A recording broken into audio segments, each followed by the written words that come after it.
here in Slovakia was I saw that the organizations that were really rolling up their sleeves and working with poor people to help them improve their lives were not the ones who were attracting international finances and support. So we set TCP Global up in a way so that these grassroots organizations have a way to generate funds to implement their really good ideas in their communities.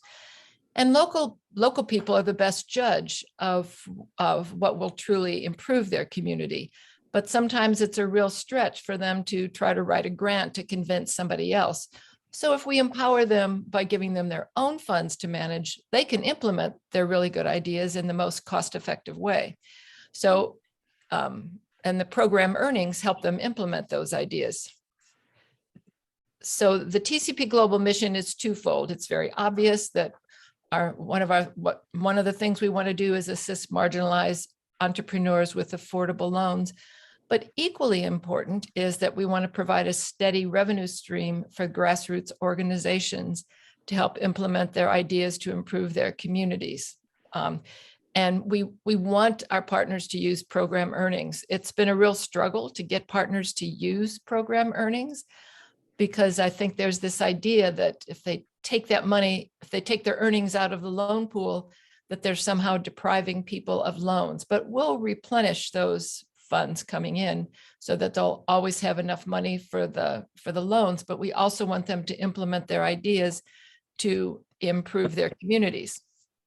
So here's some examples of some really creative ways to use program earnings. So in Trujillo, Peru, they had suffered from mudslides and floods that caused a lot of problems in the city down below.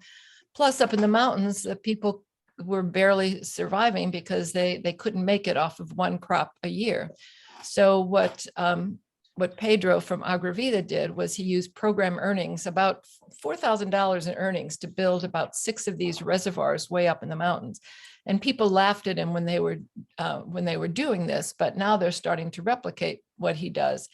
So because of these reservoirs, they, one, prevent some of the water from going down where it causes damage down in the community, but it enables them to have several rounds of planting up in the hills, so that these workers don't have to resort to moving to the city in order to feed their families. Instead, they stay up in the mountains, they produce food, which they in turn can send to the cities and help relieve food scarcity issues. And I can't imagine that any funder would have funded this, but because they had their own money to work with, they could implement this idea. And then, well, I think Christine has already taken all the thunder out of this slide, because she's told you all the things that the Rotary Club of Yumbe has been doing. And they also would have had trouble getting outside funding for this, because they're a small club, they don't have a long track record, they don't have bank accounts, but they do have really wonderful ideas. So they could use some of our program earnings from TCP Global plus money from Chris's organization to build the latrines, put in these tippy-tap hand wash stations. And they're all very low tech, so the people could do this themselves. They made the bricks using a Makiga brick machine to build these latrines in the community. So this is the report that you can use every month. When the sites send in their daily log, they get back a new daily log to use, but they also get a site summary report. And you can see up here the earnings balance. So it shows you what your total earnings are, and it shows you how much you've taken out and how much you still have available in local currency. And the way you get these earnings is after we send money to a site, once it's been invested twice, then you can take out 50% of that amount you originally received. So that 50% makes up part of this earnings. And then all of the interest that you collect on the loans is also part of that balance. So let's see. So open up that site summary report when you get it and check to see what your interest earnings are. And the best time to take out these earnings is when you receive more money, so that maybe instead of putting all 1,500 in for loans, maybe you'll take out 750 to use for some kind of project, and you'll increase your pool in permanent loan pool by 750.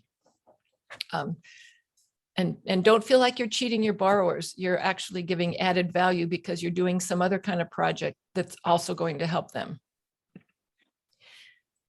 So in order to, when you take out your earnings, there's been some confusion about this too, because maybe our names on our cells aren't so intuitive. So if you're going to take out earnings, you can click over here under the name column, and all the options come up. So click on administrative cost, put down the date, and then put down what you're taking out for administrative cost. In this case, you're going to use it possibly for a project. And then over here in the notes column, it's not necessary. These are your earnings, so you don't need our approval for how you're going to use them. But it's interesting to know, and it's something that we can report to our donors. Oh, they use their earnings to do a workshop, or they use their earnings to buy malaria nets, or they used them for whatever. It's something that helps us to convince our donors that we're a good place to invest their money. So put a little note there to let us know what you used the funds for. So these are some ways that other sites have used their earnings. If you don't have a project to do, from Mohammed Yunus's books, he makes a clear case that it's not just microloans that people need. They also need access to all other kinds of financial services. They might need personal loans. They might need loans to fix up their house. They might need a loan for some temporary medical bill.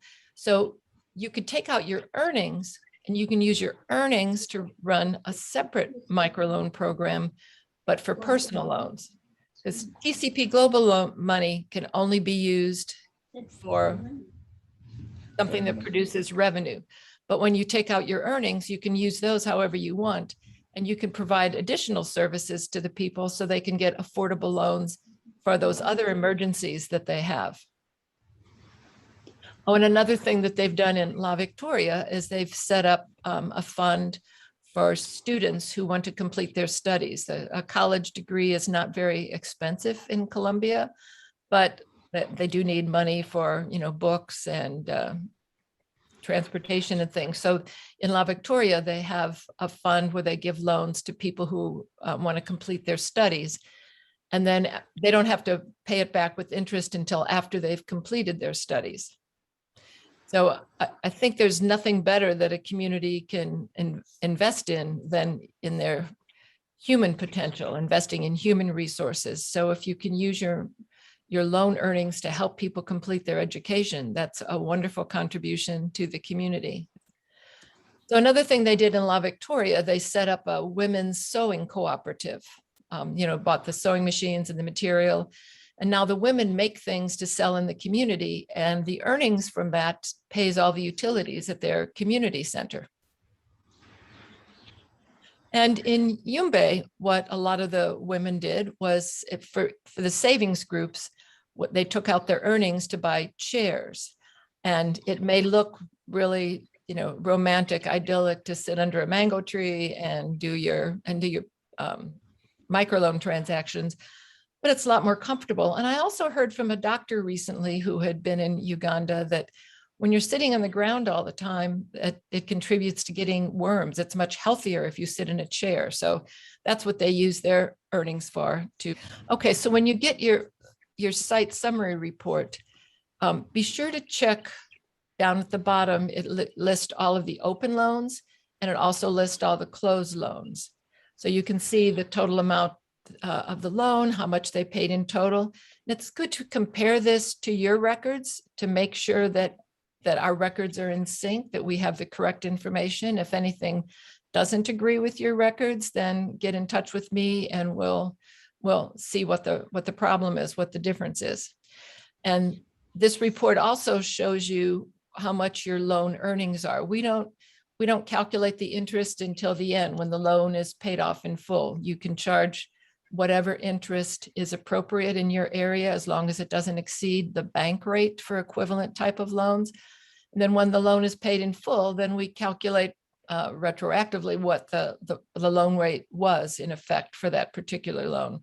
And I try to monitor this to make sure that nobody charges really high loan rates. We did find with a couple of programs that we had, two in Uganda, where when we finally saw what the interest was, they were charging 15% a month. And when I brought it to their attention, I expected them to say, oh, that's a terrible mistake. Oh, we'll have to fix that. But no, they said, well, that's what the MFIs charge. So it's an important tool for us to make sure that we're not supporting someone who's actually doing any kind of predatory loans.